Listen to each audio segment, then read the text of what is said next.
Sometimes we are so engrossed with the pain that we don't get the point. You can have pain so bad that you lose your appetite.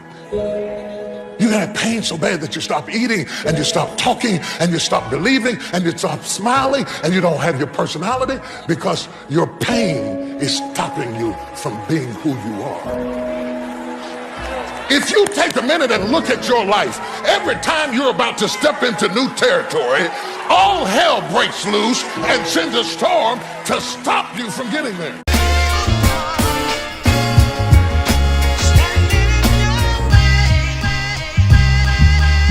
Now I will never be your hater, I'm your biggest fan. I hope it falls into place just how you planned it. Life could put you in a pickle, just make sure it's kosher.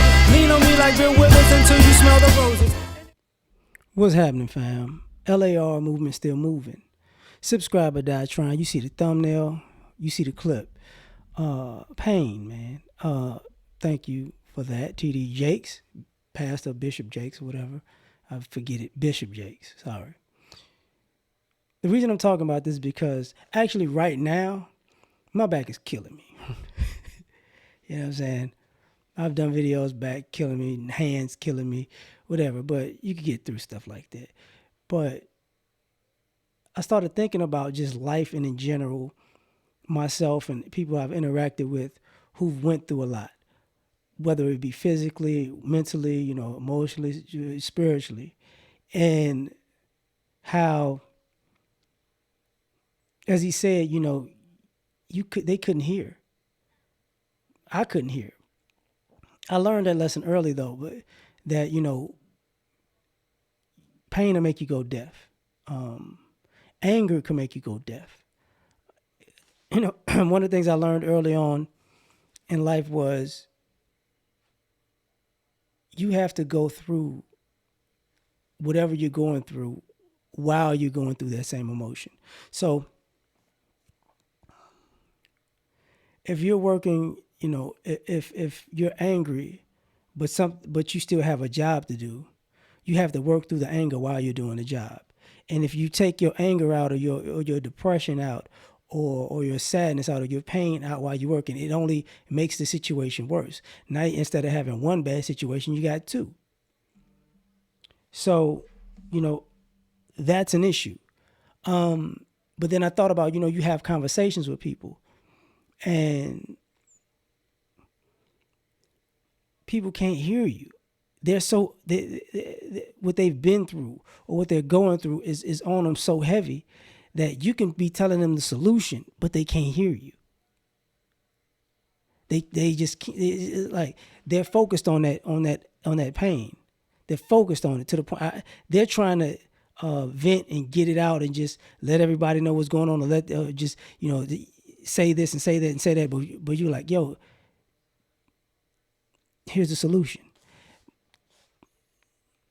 Sometimes they hear the solution and they still don't hear you because it's like, no. My pain is more important than the solution right now. They'll even tell you, I got it. They just keep getting it out. And then you believe that they got it.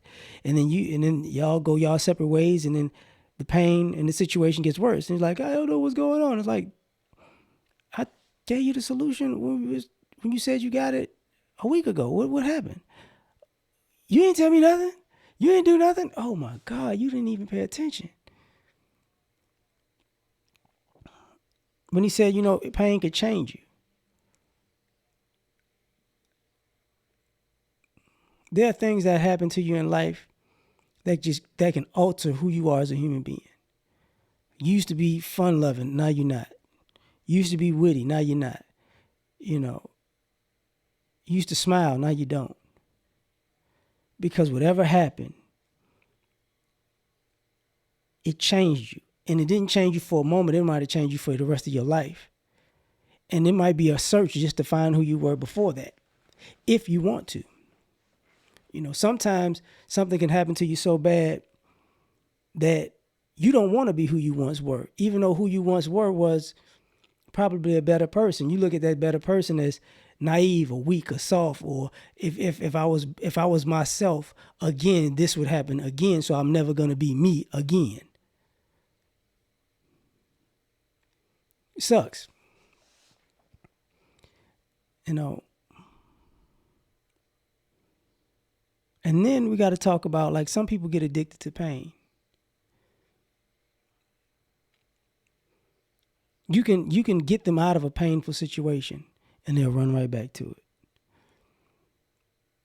You can, if they're angry, you can get them in a peaceful environment, but they'll run back to the anger.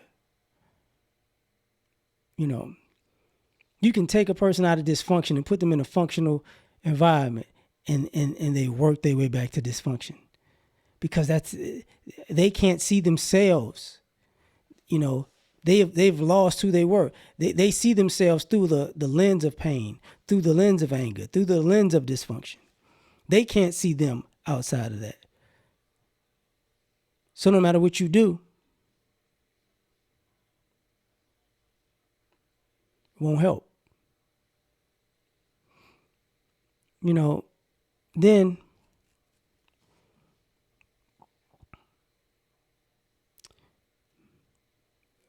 there's no way to get around this part.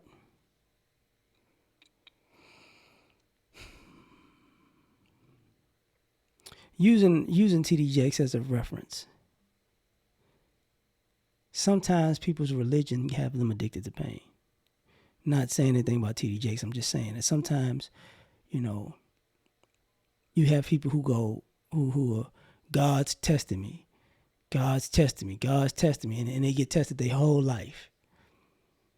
But they don't get out of that pain because their belief is that God's going to bring them out. It's like, oh.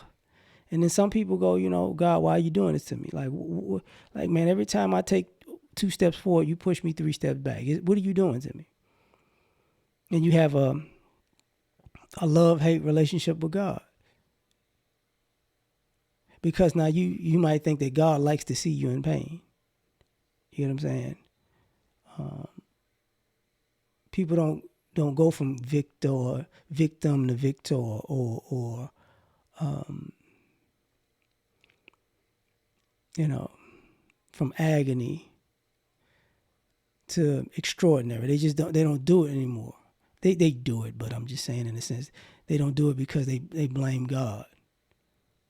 You know, where's my blessing? I've been, all the stuff that I've been through, all the stuff my family's been through, all the stuff, all of my whole bloodline's been through. You mean to tell me can't one of us get a blessing? Makes you stop believing. It makes you, you know, give up religion, give up church, and give up on God. It's just like, you know, your parents didn't do that. Your grandparents didn't do that. Your great-grandparents did that, and they suffered.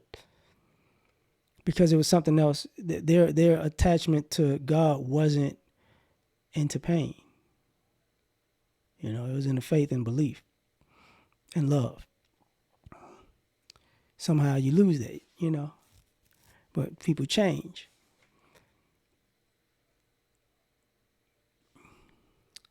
And ultimately, man, I don't know how to word this.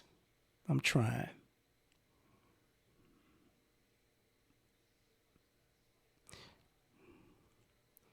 Sometimes you can't recognize who you were without pain, anger, or dysfunction. So you don't even look like you to you. So you're uncomfortable with you without pain, without misery, without anger, without dysfunction. Because sometimes you don't feel like you're deserving of peace and prosperity and happiness. And that sucks. But, you know, pain can be a heck of a drug, man. Heck of a drug. It can hurt you, it can help you, but drug nonetheless. Tell me what you think. Like, share, subscribe, or die trying. Catch y'all on the next one. Peace. You ever been at the top of the universe? I'm gonna tell you that.